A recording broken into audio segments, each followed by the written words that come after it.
হযরত ওমর রাদিয়াল্লাহু আনহু মসজিদে নববীতে কি বলে মিম্বরে দাঁড়িয়ে খুতবা দিচ্ছেন। এ সময় এক লোক হঠাৎ করে দাঁড়ায় গিয়ে বলতেছে, ওমর, তোমার গায়ে দুইটা কাপড় কেন? সবার গায়ে একটা একটা কাপড় বন্টন হয়েছে একটা করে, আর তোমার গায়ে যাওয়া দুইটা, এটা কিভাবে?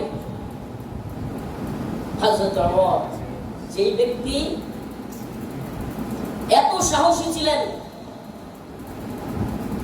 মুসলিম হওয়ার আগেও উনি অনেক বেশি প্রভাব বিস্তার করতেন, এটা সবাই জানেন। হযরত ওমরের অবস্থান ব্যাখ্যা করার দরকার নেই। সেই ওমর রাদিয়াল্লাহু আনহু এখন আমিরুল মুমিনিন। কি আমিরুল মুমিনিন? মুসলমানদের আমির, মুসলমানদের নেতা, মুসলমানদের রাষ্ট্রপ্রধান। এই অবস্থায় একজন লোক বলতেছে, ভাই, আজকে আমাদের রাষ্ট্রগুলোর অবস্থা কি? এরা যারা বাক স্বাধীনতার কথা বলে, একজন রাষ্ট্রপ্রধানের কোনো প্রোগ্রামের মধ্যে দাঁড়ায় যদি বলে, আপনার গায়ের জামা সাইডে গিয়া হেলিকপ্টারে ঘুরলে একটা ছবি দেখি যে ওই কালারের শাড়ি, আর একটা দেখি ওই কালারের শাড়ি, যদি বাস্তবে কোনো প্রোগ্রামে সরাসরি বলে, পরে কি একদিন পরে পাওয়া যাবে? কথা বলে যেমন বাক স্বাধীনতা, অবশ্য বাক স্বাধীনতা দেখেন হযরত ওমর ওনার ছেলে আব্দুল্লাহকে বলল, বেটা এই কথার জবাব দাও। হযরত আব্দুল্লাহ দাঁড়ায় বললেন, হে ভাই, আমার বাবাও একটা কাপড়ই বন্টনের, যে কাপড় একটা করে পড়ছে ওই একটাই নিয়েছে। আমার কাপড় যে বন্টন করেছিল, আমার বন্টনে যে কাপড়টা ছিল, আমি ওইটা আমার বাবাকে দিয়েছি। সুবহানাল্লাহ। এটা কেন বললাম? দুইটা ঘটনাই শোনালাম। হযরত আবু বকরের মতো নরম মানুষ যাকাত অস্বীকারীদের বিরুদ্ধে শক্ত হয়ে গেলেন। হযরত ওমরের মতো কঠিন মানুষ, ওনার রাষ্ট্রীয় দায়িত্বে একজন লোক প্রকাশ্যে বিরোধিতা করলো, নরম হয়ে গেলেন। প্রিয় ভাইরা আমার, এ থেকে আমাদের শিক্ষা, দ্বীনের জন্য, আল্লাহর জন্য আমরা বন্ধুত্ব করব, নরম হব। আল্লাহর জন্য আমরা শত্রুতা পোষণ করব, আশিদ্ধা হয়ে যাব। আল্লাহ পাক অন্য এক আয়াতে বলেন, ইয়া আইয়ুহাল্লাযীনা আমানু লা তাত্তাখিযুল ইয়াহুদা ওয়ান নাসারা আউলিয়া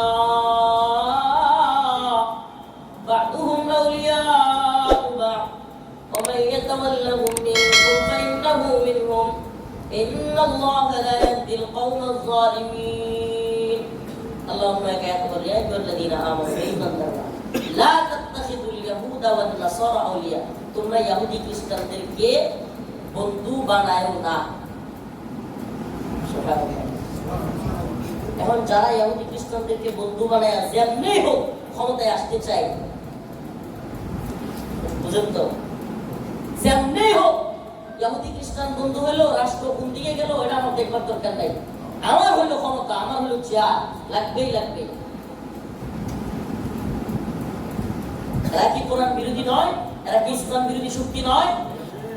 এই জন্য আমাদেরকে বুঝতে হবে আমাদের প্রবলেমটা কি। কোনো একজন লোক আমাদেরকে অনেক জুলুম করতেছে, কোনো একজন লোক আমাদের এলাকার মধ্যে খুব বিশৃঙ্খলা করতেছে, আমরা মনে করি এই লোকটা কি আরেকটা লোক আসলে মনে হয় সমাধান হয়ে যাবে। পরবর্তীতে দেখা যায় এর চাইতে বড় আরেক চ্যালেঞ্জ চলে আসে। সমাধানটা আমরা গণতান্ত্রিক প্রক্রিয়ায় দেখার চেষ্টা করি। আব্রাহাম লিঙ্কন যেইভাবে সমাধান মনে করছে, যেইভাবে সমাধান বাতলায় দিছে, আমরা সেই চোখে সমাধান দেখলে আজীবনেও আমাদের প্রকৃত শান্তি কামিয়াবি আসবে না। বাস্তবে মুসলিমদের দুনিয়া আখিরাত উভয়টাতে মঙ্গল এবং কল্যাণ আসবে আল্লাহর জমিনে, আল্লাহর আইন, আল্লাহর শরিয়া, আল্লাহর খিলাফা বাস্তবায়ন।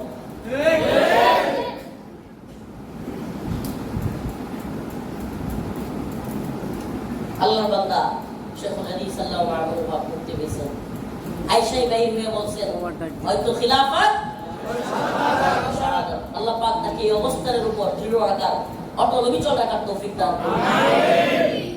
আল্লাহ পাক এই আল্লাহর বান্দাকে এই তথাকথিত গণতান্ত্রিক প্রক্রিয়া থেকে বাঁচায় রাখুন। আল্লাহুম্মা আমিন। আল্লাহু বলেন আমিন। গণতান্ত্রিক প্রক্রিয়ায় পশ্চিম কালো পৃথিবীর 1 ইঞ্চি ভূমি মুসলিমদের দখলে আসবে না। আসে নাই। একমাত্র যে পথে আসতে পারে, একমাত্র যে পথে আসতে পারে। এটা আল্লাহ পাক এই আয়াতের মধ্যে বলতেছেন।